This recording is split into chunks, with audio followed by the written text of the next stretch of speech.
Welcome to the grim, lawless 23rd century, following the fall of U.S. Gov and mass depopulation of major cities at the hands of the multi-trillionaire DeHuberton family.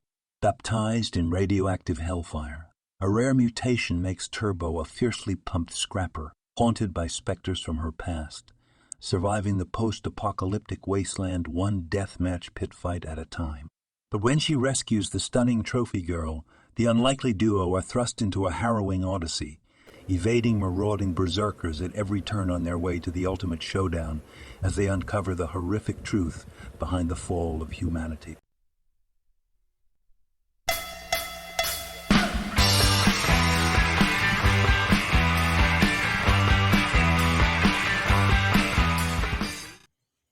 Good morning, Jake. Good morning, Kurt. Welcome, folks, to another thrilling episode of Making Turbo Pitfighter, the process of two guys working on a comic book and everything involved as we discuss each and every facet day by day. We only get to work on this on the weekends, so we decided to document it as a podcast. And, we're making a 32 page comic. And along the way, we stopped off and made a 6-page teaser. Now we're expanding that to a 12-page teaser. I didn't realize how much time it actually takes to put out a teaser when you have extra pages. And so, I wanted them to be quality pages. So, I don't know if you can see, but I gray toned this logo here in Photoshop. Wow. Okay. Yeah, and it's hard to see at an angle, but I placed that in here, and I'm just doing a layout here that talks about the end of the world timeline, which is the kind of prequel story to Turbo Pitfighter, post-apocalyptic sci-fi comic. And we're talking about some characters here. I don't really get into these characters that are pictured here. I just have a caption for them and just teases them for Turbo number 2. But I do want to talk in these big text blocks about the lead up in the story. And that's one thing that I have been doing my homework on is I have been not really writing out or finalizing the text for those installments, but I have been doing the conceptual or the conceiving part of it, where I'm tying a lot of things together. Last week, I think we spoke a little bit about the sentience. Yep. Yeah, that's going to be like a class of people that in the future who live longer than others. And they're able to do that through modern technology. And although they do become a little bit of, monstrous or maybe, Frankensteinish or maybe caricaturish. But I have something I'm going to hit Kurt with because there was something that I didn't have really explained in the origin of Esoterra, where she gets where her scientist, her like Nobel Prize winning scientist parents are able to find her as she is born to a drug addicted teen wayward mother. And the way that they find her is because this flying P directs them right to her, like locates her on a map, and they go to the coordinates, and they find this mom who's just about to OD, and they take the baby and they adopt the baby. So I did come up with the question was going to be, who directed them to that baby? Who was intervening in fate? As if they had a crystal ball, or as if they could tell the future or something. Yeah, you could definitely go darker on those shiny things. It'll still convey the shininess. Yeah, I gotta I like that. I'll get my grays on top of it. I'm gonna actually start doing some masking today. I just wanted to put some dark shapes in. So Yeah, we're going for black yoga in futuristic yoga tights rather than patent leather, shiny. right. So I think I have a subplot of where that comes from, because the unseen force that directs them to Esoterra, which changes the course of history like decades and decades and decades before, is also the same unseen force that builds the robot, which is going to be called Chromita, the Shebot. So, the robot that builds herself, and that's going to come when Esoterra is in her 20s, so like 20 something years later. And I think I have that the driving force behind that is going to be the DeHuberton matriarch, who is a sentient, but I don't have a vehicle for her being able to go back in time and provide that technology. So I need an excuse for that. And I'm the first one to say I hate time travel in anything. What? I hate time travel What? in any story. Why? I just like, it just gets me. Why? Well, I don't, because You had a bad thing experience with something? Yes, every movie that has time What? travel. Come on, do you see take that Avengers, blockbuster movie where they're going back in time, and they just go on this like transporter beam thing, and that's it. Give me a break. So you don't go back and right every wrong. You don't go back and kill Hitler. You don't do anything. Well, there's Come on. rules. There's rules to time travel. Right, that's what I don't like, and it's also way. Because it's rules. It's a slippery slope, and it's also way too hard to explain scientifically. Yeah, because it's changing. It's constantly changing. That's real scientists are learning more and more about our universe, matter, dark matter. All these principles, physics, metaphysics. Definitely. So right, and sci-fi writers can use that. I mean, it's not hard for me to have a story where there's flying motorcycles 200 years from now. Like, that is not going to be hard to explain, scientifically. But I don't like. So what I was thinking was that it'll travel through. I was thinking about making it travel back in time through micro. What are they called? Nanoparticles. Right, because how like everybody has DNA, and our DNA has our whole past history. Not well. Kind of like I wouldn't memorialized in. Yeah, but I wouldn't categorize it as like a personality. It would just be the physicality of our existence in this three-dimensional plane. It's not Jake Jacobs' DNA. It's DNA that has been around since the dawn of existence in this three-dimensional existence plane, and is constantly being regenerative in a physical form that just so happens to be my buddy in a podcast making a comic book. Right, but my DNA and your DNA has all your family history going all the way back to the first, cave dwellers and the first Neanderthals and everything. We're related. Right. We're related. There was only two monkeys in the Garden of Eden. Well, actually we diverted from the same place that primates came from. I have to keep telling my students that, because they keep saying you were a monkey. And you smell like one too. Right, and I keep saying no. Humans and monkeys both, diverted from the tree of primates that had a common ancestor. Oh, you're saying you're not related to Lucy? Is that what you're trying to escape from? No. Well, that and that And that's in DNA too. DNA has all of that in there. And then if you unlock DNA, I mean, if you talk about nanoparticles and where this is all going with quantum physics in the future, there's a lot of really weird twists and turns, because I am a super, super, super nerd.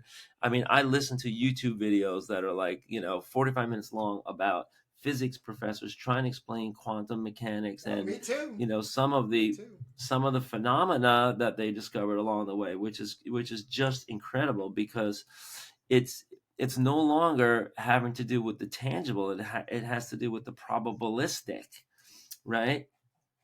Because it's just impossible to measure this stuff and how things, get the way they are. Because it does, they have the thing that Einstein called spooky action at a distance.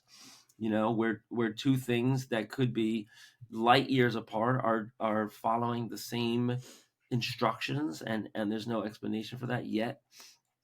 So I love all that stuff, and I'm going to tap into it. But I was thinking about explaining it that no, there's no real such thing as time travel, but that I'm thinking, maybe tell me not to go this way, but I'm thinking I want to have all of that information travel back through DNA, so that your past DNA also has information about your future that you could unlock if only you had the tools. I'm good. And I'm good with that. Obviously, okay. you're gonna have to make up a whole bunch of fiction to Mumbo yeah, jumbo. mumbo Well, jumbo. we don't. Well, You don't have to. You well, can say scientists have yet to explain, that what's that thing. Oh wow, that's some. what in the storyline is going to bring up this? Let's call it discussion. What is it that So somebody we is going need to an be like, explanation. oh, can you explain to me why, blah blah blah blah blah, Yeah, well, matriarch. we need an explanation for some phenomena that happens, such as the robot that builds herself, and how Esoterra is guided, how Esoterra's parents are guided to find this little waif, that's about, that's has this incredibly gifted DNA, this incredibly mutant, like 1 in a million DNA, and that, these two particle scientists, that have come up with breakthroughs are directed to go adopt her, just as her junkie mom is checking out, where instead of going into the system. So that's the one big act of unexplained phenomena from the quote unquote future. And then the other one is Chromita, the robot that builds herself.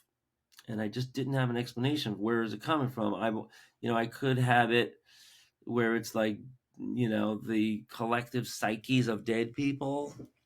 That was one thing I was playing around with in Pearl White Malady. But I think I want to make it, technology that the sentients come up with that is able to not only unlock the information in DNA, but to have it go backwards. Like, imagine, just suspend disbelief for a minute and imagine that, hey, curve those lines a little bit. Imagine that you could talk to your great grandfather just as he was making a decision, like, should I go to Hungary or should I go to Romania? And it's like, don't go to Romania.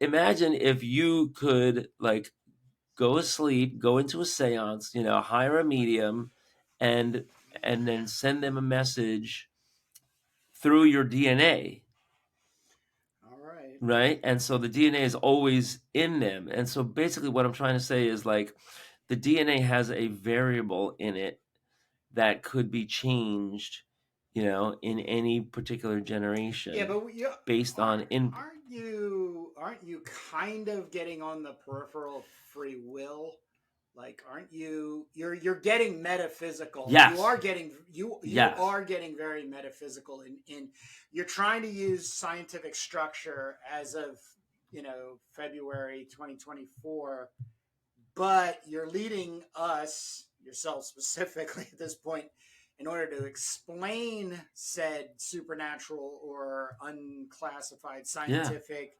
notions into uh, whether somebody chooses to go left or right, up or down, not forward or Right. backwards, which is a huge debate that whether free will really does exist or not. You know, um, Right. No, it's a great point that I have considered. And I want in this future, the whole idea of some of these characters, like, Turbo is just, got her genes and she can't really control matter or energy. But I want characters who can, and those are going to be, the quote unquote superheroes. But I want this to be a post superhero story where we kind of mock the idea of caped superheroes. So, um, you know, Esoterra will have this innate ability to control matter and energy around her, and she'll have a unique way of doing it that will have some scientific explanations. Um, but her daughter Elvina will unpack the science behind it, because esoteric will be deeply studied by all of the universities and all of the scientists of the day to try to explain what she's able to do innately. And will is a very, very important part of it, because you know when I'm just in my yoga meditation, thinking about this kind of stuff, I say to myself, suppose people could affect their plasticity of their brain or their body or their mechanical processes by will, right? Suppose you could meditate on it, or you could train on it. I mean, we can change our physical beings by exercising and by what we eat. So, and we can also change our body's physiology just by thinking about something, right? For example, suppose you think about the saddest moment of your life and you really, really just meditate on that deeply, deeply, deeply. You can make your eyes cry, you can make your hands tremble, you can make the thrill, your spine tingle. Think about a really hot chick, think about Bo Derek coming down the beach. You can arouse all kinds of physical changes in your body, right? Men and women can do that, right? Just by will, just by thinking about something. And so, suppose that was taking to the nth degree, what would that look like, right? And so, if you have, the ability to manipulate, your body, in this way, why can't you manipulate the environment around your body? And well, that's those things have been bending. That's explored in. controlling. That's controlling matter. Right, and but you're controlling matter when you're making yourself cry, or you're controlling matter when you're, some people can self-hypnotize. Yeah, but once again, you are starting a new layer of conversation, Jake. As we're heading into our third year of doing this, where everything you have been giving me in the way of information and background about Turbo has been science fiction, like science very quietly, fiction, like you're making a bunch of stuff up based on you rummaging through scientific things that are you're curious about. now Hmm. now we're starting to play with the metaphysical, let's say even spiritual layer of reality, if you will, and making something happen in, and I have to remind you, this is a comic book. My definition of a Yeah. comic book is you suspend all reality, like rationalism. You do your best to come up with something fantastic in order to stimulate an individual's mind of possibilities. So everything you're saying up to this point, I am completely on board. I just don't know, even at this point, you need to feel a sense of security in defining it as maybe definitively as you're kind of going about it right now. Well, that right, because what you're saying is like, Jake, don't sweat the details. It's sci-fi. Nobody's gonna read that deep. Nobody's gonna care. No, Like, I don't want they to. I want don't want to say that. I think over time there are things that end up where we don't have control as the creator, but we end up taking a chance and injecting it into our storyline, and we kind of use it as a filler or something to hold two things together in order to bridge and keep moving. And the next thing you know, 6 years later, people are attaching themselves to that than anything else because it resonates. right and what better example of science fiction bleeding over into reality than the L. Ron Hubbard, Oh right? yes! Oh my god! Now, see, now, yes, because oh my god! Oh my god! Oh, for our younger viewers,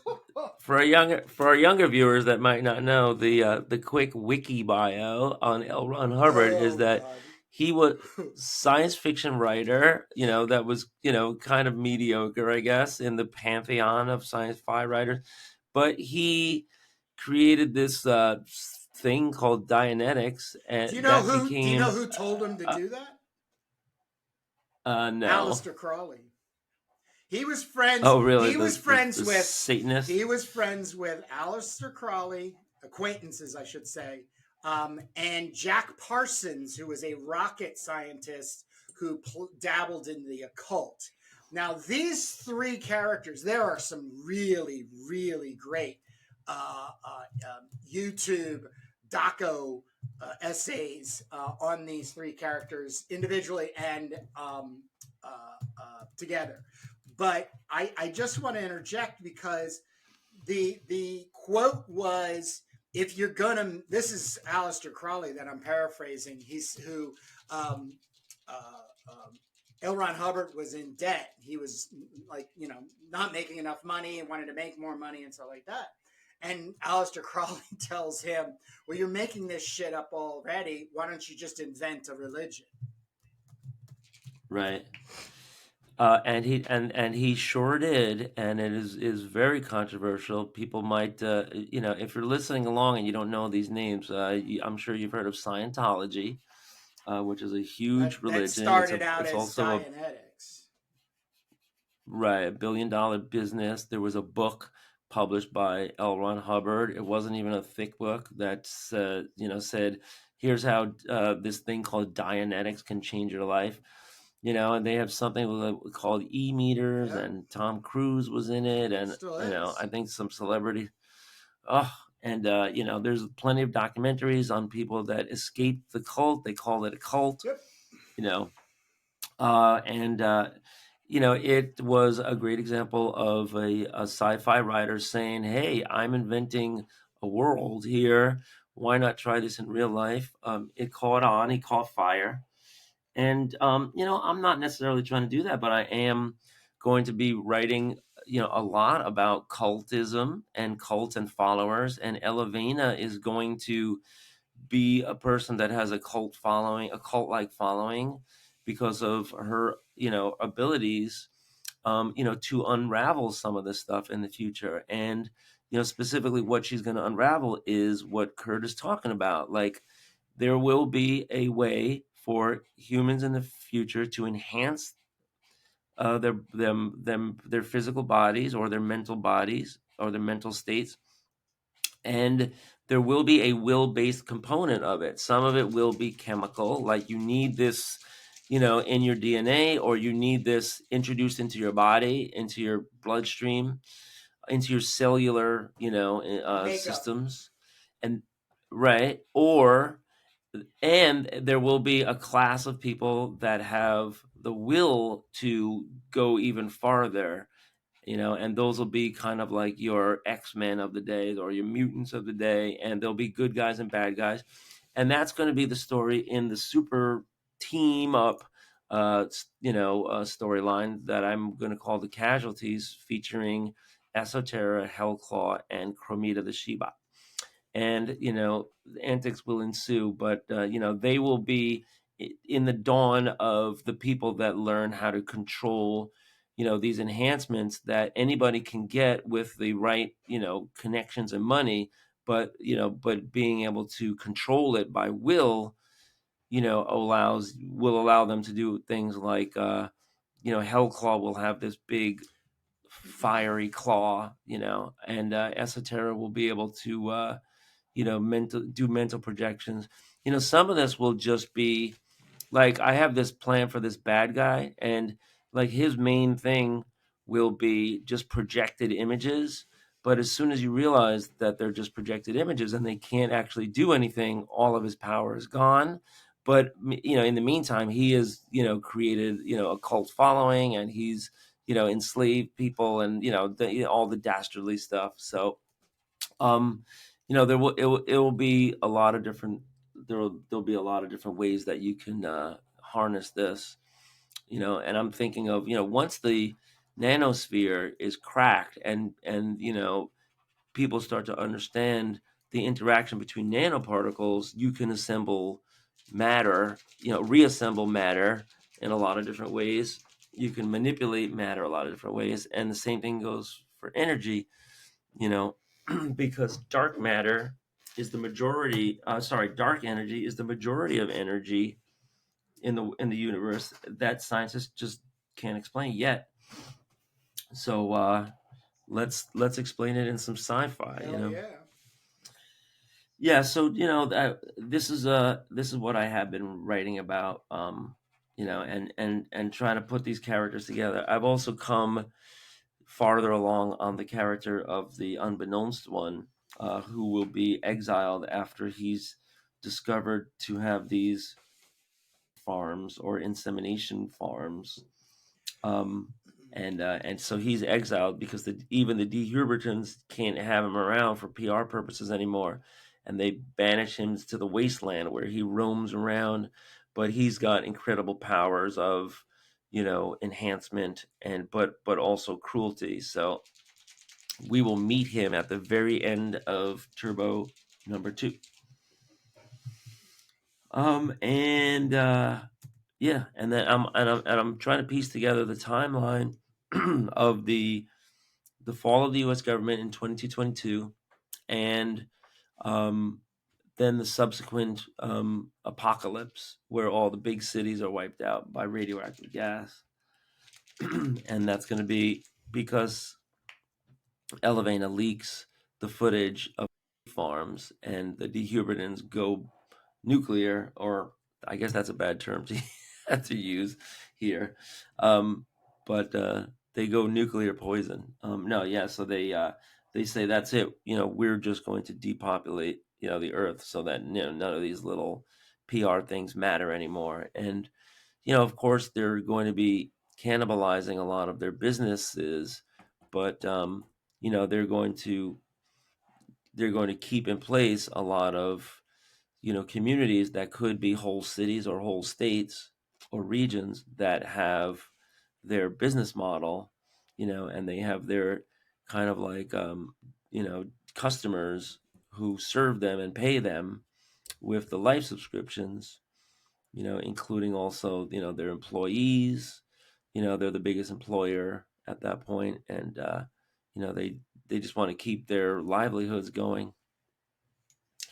So just thinking about all that, tying it all together, for the purposes of Turbo right now, we just want to kind of I think we in this next release, this next Turbo teaser #2 release, I think we just want to promote the Substack, which will have the writing and the backstory, and then promote the Turbo story, which is just in progress. I mean, they're holding the teaser in their hand, So, we're just going to be saying things like, stay tuned for more. But in the meantime, come and watch our YouTube videos, Yep. right? Yep.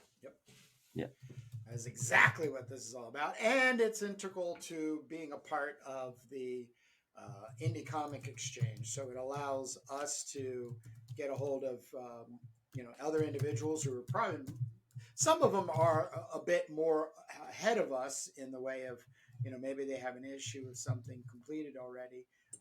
And they're so gracious to share it with us, but in kind, we share, at least the pages that we've got completed and where we're at, and we're getting feedback, and we're sharing feedback with one another. So very exciting stuff.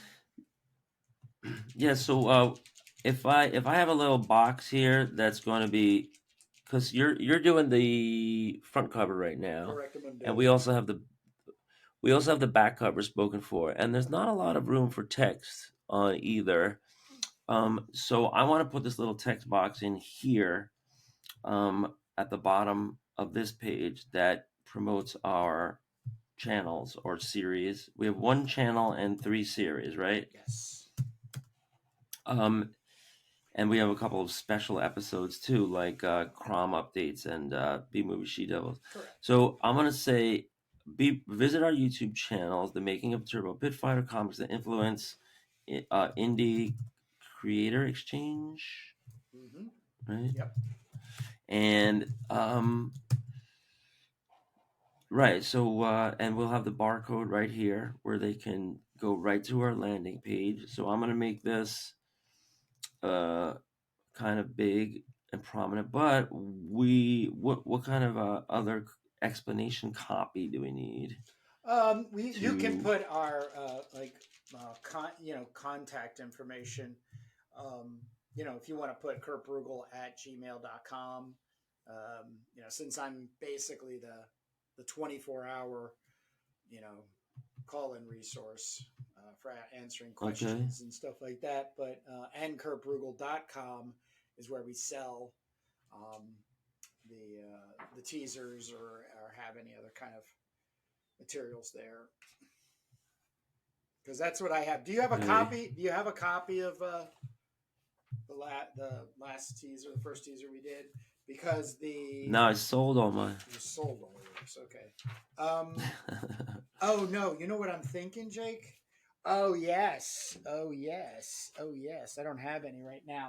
Let me quickly print the PR kit. Remember we had put a PR kit together, and yeah, I have that here. You have a copy of that?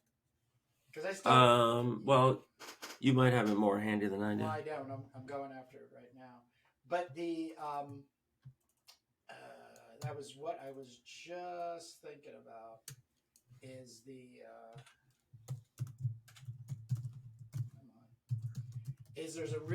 there was a good amount of information about you and I, as individuals, as well as I had my contact information, which was kurtbrugel@gmail.com.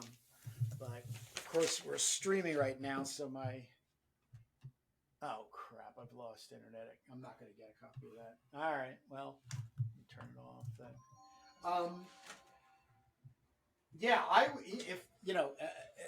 If you think about it, you might want to dip into some of the material that's on this press release. Yeah, that's all I'm saying. If you wanted to curve edges and make it a little bit more informative, because then I don't have to include it when I mail it out, because I print out an 8.5 by 11 sheet, and then then give the teaser bagged and boarded. Yep. I'm just picking out some type styles. So here. I'm gonna call you out a little bit. I gave you some homework. Did you do your homework this week? What was it again? Zardoz.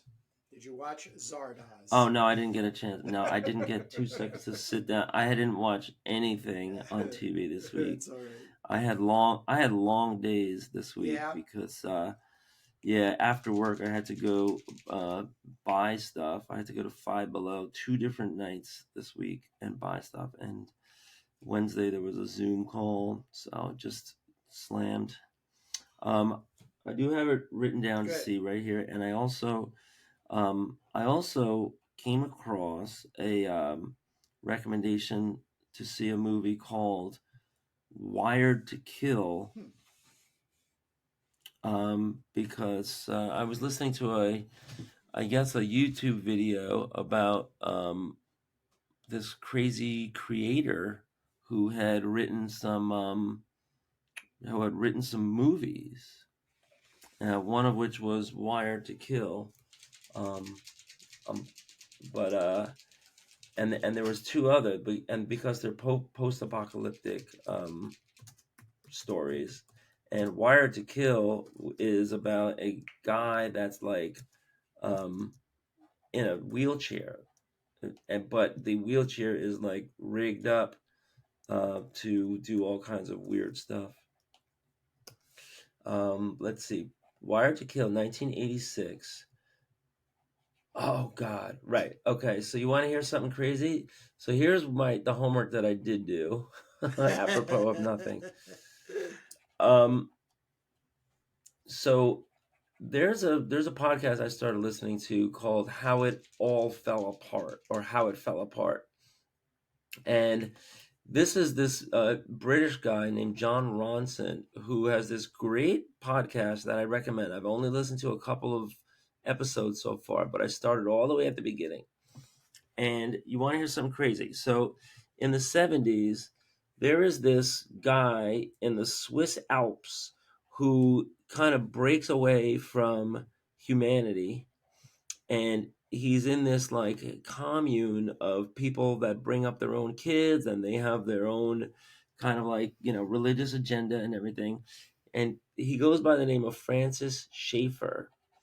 And he had a son that was studying film, and because this guy Francis Schaeffer was doing all of these kind of like sermons, and he was like doing all of these lectures about how people can live their lives and be these kind of like Christian followers, his son, and they had this retreat in the Swiss Alps, this beautiful retreat in the on the mountains, that some people, a lot of people would come through, and it ended up being all these like Christian visitors and missionaries and pilgrims that used to come through there. One of whom was this rich guy, and he said, "Why don't you take one of your sermons and make a documentary out of it?" And it so happened that Francis Schaeffer's son, Frank Schaeffer, was in film school, and he was just like in his late teens, and they started filming these documentaries. And one of the documentaries caught fire because they had these topics, about I guess Christian living, life, how to be wholesome and all that. And then all of a sudden they took up the topic of abortion, because the younger Frank Schaeffer was a teen dad, and it was an unwanted pregnancy that he and his girlfriend embraced, and they get married. I'm not sure of the chronology of it, but he was an advocate for against abortion, and that people in this situation should have the baby, and that and that abortion's a bad thing. And what happened was, and this is Frank Schaeffer himself nowadays explaining to the podcaster that this episode of this documentary series that they were making caught fire with evangelicals in America, and they started doing tours, and they started filling up Madison Square Garden and arenas everywhere, selling books and making money, and that the dad Francis Schaeffer went off the deep end, and and just started cashing in. But he also became this like fervent pro-life voice, that and the whole point of the podcast was that launched the entire pro-life movement among evangelicals in America, whereas it had only been Catholics, and it had only been much more of a niche, and that the biggest religions, turned around. The biggest evangelical religions in those days were pro-choice, and that they changed after this, and how important it was. Well, all of this to say that Frank Schaeffer went on in life to change his ways, and he went on. He spent 30 years of his life trying to counteract the message, that the harmful message of taking away reproductive rights and all that. But in as a side note, he also directed a couple of films, including a couple of post-apocalyptic films. Why wouldn't he? Why wouldn't he? He's already on the verge right there. That ties into the first 20 minutes of what we were just talking about. When you start moving things into metaphysical and spiritual layers, and and it's trying to get backed up by science, it all goes to the apocalypse. Right. And so and this looks like one of the cheesiest B movies What's it that called? you'll ever find. What's it called? Well, there's one of them, Wired to Kill. Wired to And it's about this paralyzed guy that that has this crazy futuristic wheelchair. And then he has other movies too, Rising Storm, and then he did this more like commercial kind of like fun fair movie called Baby on Board. But in 86, 88, and 89, he did post-apocalyptic B movies, which I want to see the first one. Actually, Rising Storm gets a lot more stars. In a post-apocalyptic America ruled by a fascist televangelist, young thief Joe and his brother agree to help Pretty Mila and her sister find an ancient artifact that could change everything. I'm in. Yes, I am. I'm going to see if I can find it tonight. Right. I know. I don't know when I could put 2 hours together to sit down and watch this stuff, but I'm going to see if I can find the movies of the 3 post-apocalyptic movies of Frank Schaeffer, who was struggling with his own family, his own father, and his own past, because he contributed in a major way to the spread of anti-choice, pro-life, debates and contentious politics in America, where we are now, where the Supreme Court actually ruled to ban the protections of anybody can get an abortion based on privacy. So now that's gone, and state by state is fighting this out, and it's a big deal. It's a very big deal in politics right now. Yep. So here's this guy, and I love this podcast because I'm on the 2nd episode now, and it's all about banning sex education and banning books in schools. Woo, and how right. how that movement got off the ground. Like what this guy does is he traces back to the origins, and it's all in America, even though this is a BBC series. It's all American. So he finds the old people that were there at the time, and I can't wait to to just go through all of these episodes. But along the way, I got some recommendations. So Wired to Kill and Rising Storm, and then if those are any good, then Ship of the Desert is another one. Baby on Board, I don't need to see because I've already heard of that one and it looks horrible. I think that was like more of a cashing in on commercial stuff, and it was years later. But yeah, let me see if I can get any info on this one. No, there's no info on Ship of the Desert. I can't find anything. I'm right on IMDb. Sorry. So I don't know if that one's gonna be easy to find. So yeah, good stuff. I'm waiting to see Zardoz, Zardoz, right? Correctamundo. Yeah. So we're coming up on the 45-minute mark. How are you on time in getting completed on this 2-page spread? How much more time do you need? When we come back next episode, I will not be showing the 2-page spread anymore. Ooh, other than it's in its completion.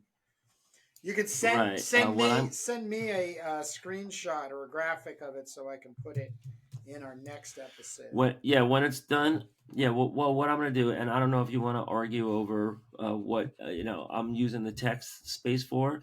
This text is already all settled on the left side. And wait, let me make sure that my Oh, camera is I'm showing. not arguing with anything. Yeah, It's on just the well, no, you information. might. Okay. I'm ready. You might. Well, yeah. So this side's all done. I'm just kind of introducing the backstory and the timeline and the Substack. And then I go a little bit into who is Elevena here, but as you can see, it's only 2 paragraphs with an illustration. Here, I'm not sure what I want to use in the text, but I'm sure how much text I want to have. So, all this text is just a placeholder because I have tons and tons of text from the timeline, and I think I want to continue about Elevena and how it impacts the world of Turbo. And I want to talk about the DeHubertons. Right. But I mentioned in a previous episode that when we went over these kind of like chapter headings, right? The casualties featuring Esoteric and Hellclaw, the arrival of the giantesses, the secret chronicles of the Duke, Chromita the She-Bot who built herself, and the descent into cultism, the rise of the pleasure bots, the slow birth of the sentience, the slow birth of longevity, and then the ironic saga of Elevena 2022. I think I want to introduce into what do you think about this? Very controversial.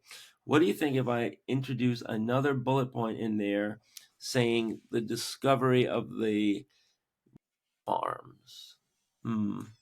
Well, Do we want to get into that? yeah. Let's let's hold off on that. That's okay, right? Because It's just it's going to be in the story, but how much do we yeah. sensationalize it is the question, right? We got it. Yeah, I think it's definitely a touchy subject for YouTube because I do edit out you using the grape word. Like a lot of people I Mm-hmm. listen to, instead of saying the original word, they say grape or grape soda. There's a guy, Rob, who does exploitation review of movies, and of course, almost all of his movies he's reviewing has some kind of something to do with grape soda. So I think we might want to even try to curb our descriptives in that, because of the police in the algorithm. That's all I'll say. Once again, Well, if that trying to censor us. I'm just trying to keep us informed on how we want to put this out there, because we don't know. The yeah, well, there's conversation is we don't know how. Well, we do, just based on the culture as we are right now.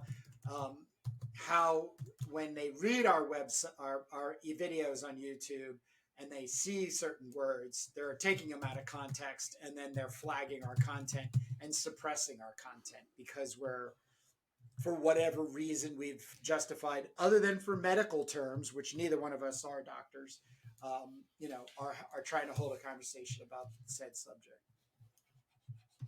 yeah. So we got to be careful our SEO and our even talking.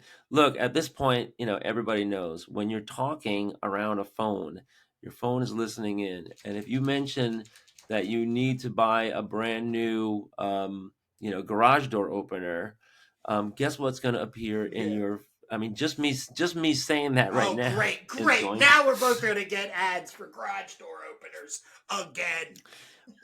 Right, and it's not as subversive as people think, as far as the CIA and tinfoil, and that they're monitoring your everything, It's just but it is it's the subversive It's in the that. DeHubertons. Right, right. It's not the Dehubertons yet. We're not up to that year yet, but it is. But it is a robot that is listening for things that you say that you want to buy, so that they can feed you an ad automatically without any human intervention. Right.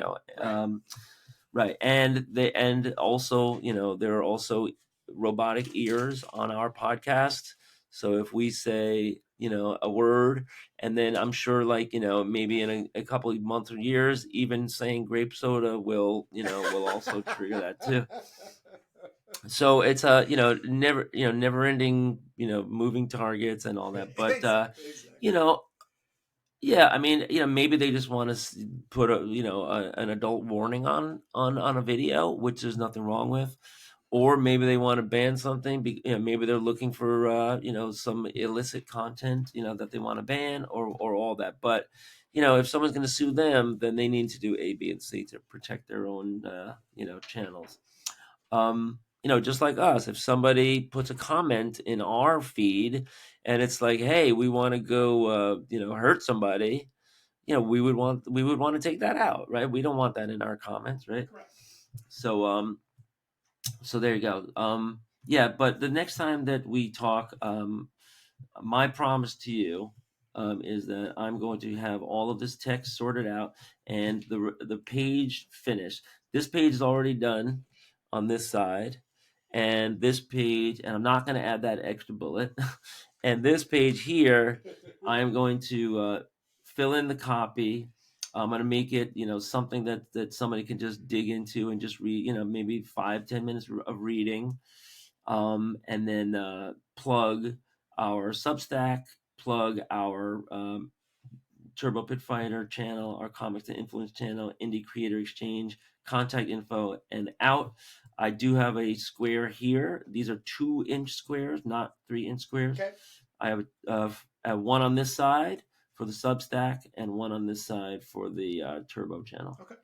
It's great. It's great. So you only have literally minute tweaking to do.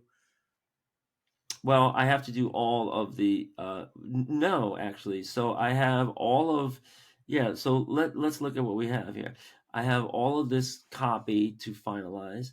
I have a blank spot here which I'm going to put in some kind of hand lettered catchphrase thing, Okay. because we say Turbo Pit Fighter, how did we ever get this way? Well, read here to find out more information about the world as it devolved, and then all information here. I want to have like a little break here because this much text is not it's not healthy. If you want to if somebody's going to actually sit down and read this, you gotta bribe them, and so you have to say to them, look, you only have to read down to here, and then there's a break. That's how our society is now. Yeah. And I'm gonna make these words, whatever they say, I'm gonna make them really, really big, right? So you break things up into little digestible chunks, and then here we're gonna plug all at the bottom, and I might, depending how this text, is finalized, I might even have like room for another little illustration on the left.